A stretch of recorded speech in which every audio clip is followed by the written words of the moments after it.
বাপ, চিনা দরকার ছিল যাকে, চিনলেন না তাকে। হায় যুবক, বন্ধুকে চিনলা না, দুশ্মনকেই বন্ধু বানাইলা,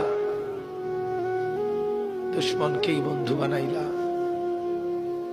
আপন বন্ধু যিনি তাকে চিনলা না, দুশ্মনকেই গ্রহণ করলা। চেহারায়, সুরতে, চলনে বলনে, আচারে উচ্চারণে বেঈমান যেভাবে সাজায় দেয়, তুমি তাকেই গ্রহণ করলা।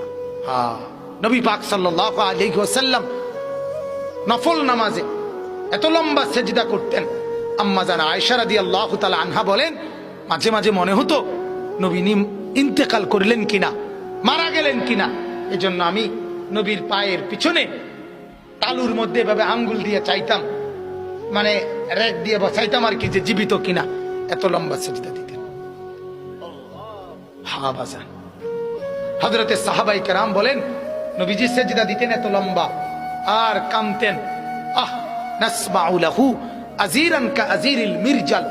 সাহাবীরা বলেন, চুলার মধ্যে, ডেকচির মধ্যে পানি বসাইলে পানি যখন উতরাইয়া ডকডক করে, গরম পানি ডকডক করে না, এরকম ডকবগে আওয়াজ যেভাবে করে, আল্লাহর নবীর কলিজার কলবের ভিতর থেকে আমরা কান্নার এরকম ডকডগে আওয়াজ শুনতাম। সেজদার কান্না।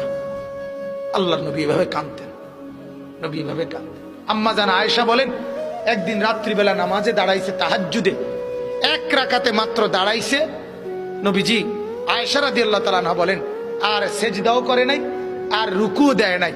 বেলালের আজান পর্যন্ত, ফজরের আগ মুহূর্ত, এ দাঁড়ানো থাইকেই কোরআনের একটা আয়াত পড়ছে আর কাঁদছে, আর কাঁদছে, আর কাঁদছে। কাঁদতে কাঁদতে চোখ ফুলায় ফেলছে, দাড়ি ভিজে গেছে, বুকের পশম ভিজে গেছে। আম্মা জান আয়েশা বলে, তাওয়াররামাত কাদামাহু, দুইটা পাও ফুলে ফুলে গেছে। এরপরে আরো আশ্চর্য কথা শুনেন। আম্মা জান আয়েশা বলে, উম্মত শুনবা, সেদিন ওই রাতে সারা রাত কেঁদে কেঁদে বুক ভাসাইয়া নবী একটা কথা বলছে আল্লাহর কাছে। সেটা কি? তো আয়েশা রাদিয়াল্লাহু তাআলা আনহা বলেন, সেটা শুধুই কেবল এই উম্মতের জন্য নবী কাঁদছে। ইন তুআযিবহুম ফাইন্নাহুম ইবাদুক ওয়া ইন তাগফির লাহুম ফাইন্নাকা আনতাল আজিজুল হাকীম। এটা কোরআনের আয়াত। আল্লাহর নবী একদূর সারা রাত পড়ছে, আল্লাহরে বলছে, মাওলা আমার উম্মত, আপনি যদি গুনার কারণে আযাব